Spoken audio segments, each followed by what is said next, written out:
Et on part à Sevran, où il y a eu 3 morts en 48 heures. Week-end sanglant, c'est près de Paris, en Seine-Saint-Denis, du jamais vu depuis des années. Et on en parle avec vous, Sullivan Jousse, bonjour.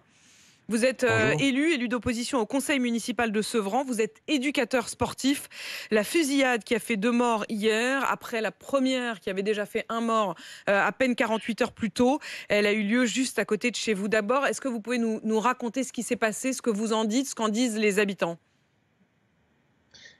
Alors tout d'abord, j'aimerais ne pas créer en fait de lien et d'amalgame entre les deux fusillades qui se sont passées certes dans un laps de temps très rapproché sur ce rang, mais qui de prime abord et d'après les premiers éléments que nous pouvons récolter n'ont aucun lien l'une avec l'autre. En Donc effet, c'est juste une c'est un concomitance de point sur temps, mais lequel dans un sens, j'ai envie de vous dire, c'est pire. Ça veut dire que qu'il y a 1000 différentes points qui peuvent amener à ce genre de choses et que ce n'est pas l'une même qui a entraîné l'autre. C'est 2 affaires différentes.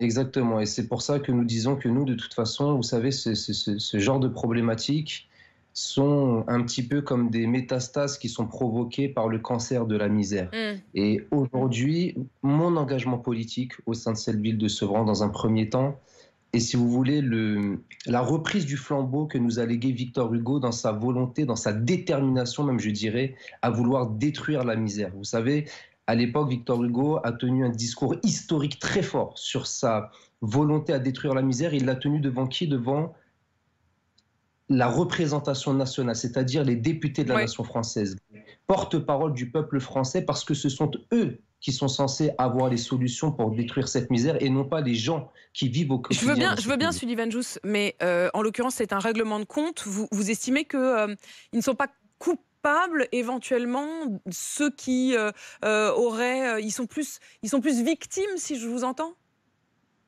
Alors, je souhaite qu'on fasse preuve d'une dignité absolue envers ces victimes. Parce qu'aujourd'hui, nous avons 2 personnes supplémentaires qui sont des victimes d'un assassinat Voilà, barbare. parce que vous dites... Non, Si non, mais ces je jeunes vais préciser les choses très, très clairement, Sullivan Jousse. Ce ces que je jeunes voulais juste vous demander de préciser, c'est que quand vous me dites qu'ils sont victimes de la misère, ils sont quand même d'abord victimes de trafiquants de drogue, semble-t-il, puisque c'est la première piste. Hein.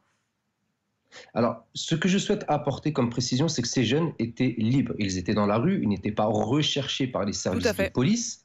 Je ne comprends pas pourquoi aujourd'hui nous souhaiterions mettre en avant un prétendu casier judiciaire ou un lien alors qu'ils étaient là, dans le quartier, et quand bien même, à un moment donné de leur vie, ils auraient pu peut-être avoir une certaine déviance au respect du principe républicain, comme on dit, branche tordue fait flamme droite. Et je crois en la flamme républicaine pour que les gens puissent se réinsérer dans la Il y a en société. effet été C'est précisé, et je voudrais juste que les gens comprennent bien à quoi vous faites référence. La police a précisé que les 2 victimes sont âgées de 33 et 35 ans, qu'ils étaient en effet connus pour violence et trafic de stupéfiants. Ça, c'est ce que les sources policières nous disent, et que le ou les suspects ont pris la fuite.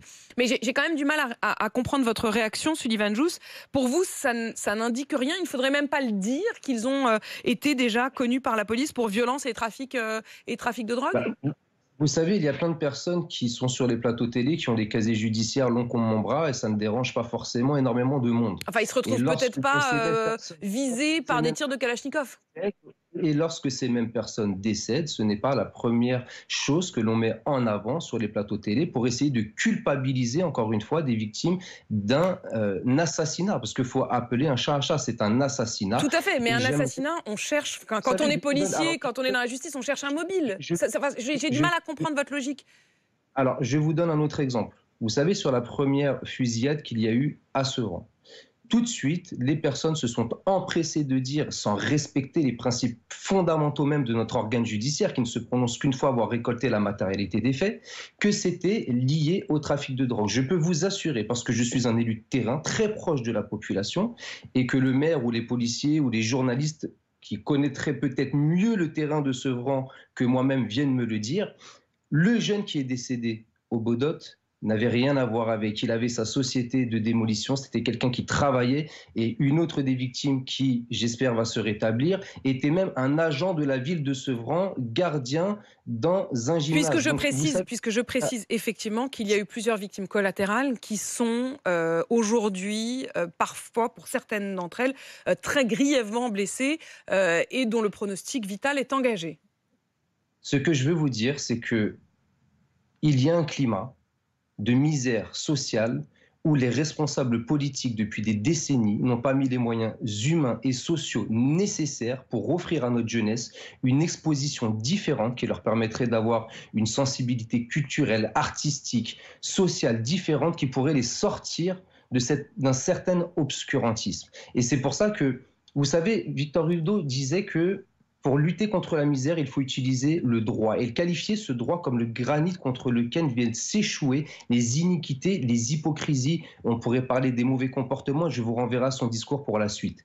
Aujourd'hui, lorsqu'on parle de ce droit, de ces hypocrisies, moi je pense aujourd'hui que cette excuse, entre guillemets, qui est prise dans les médias, a tout le temps et systématiquement pointé sans éléments concordants et sans les indices graves et concordants du trafic de drogue. C'est un petit peu l'arbre de l'hypocrisie qui cache une forêt d'insuffisance. J'ai bien compris, Sullivan Jousse. Je comprends parfaitement que vous ouvriez aussi à d'autres questions, mais j'ai quand même du mal avec votre postulat de départ, qui serait qu'il ne faudrait même pas mentionner que les deux victimes ont déjà été connues, ont eu affaire à la police pour des questions de violence, pour des questions de trafic de stupéfiants, ce qui quand même est une des pistes, j'imagine, que vont remonter aussi les enquêteurs. Mais on l'a bien entendu. Alors, pour vous, en tout cas, pour vous, Sullivan Jousse. C'est le premier élément qu'on met en avant même qu'ils ont été les victimes d'un assassinat barbare. Vous imaginez la priorité là où elle est. Respectons le deuil de ces familles qui viennent de perdre un être cher.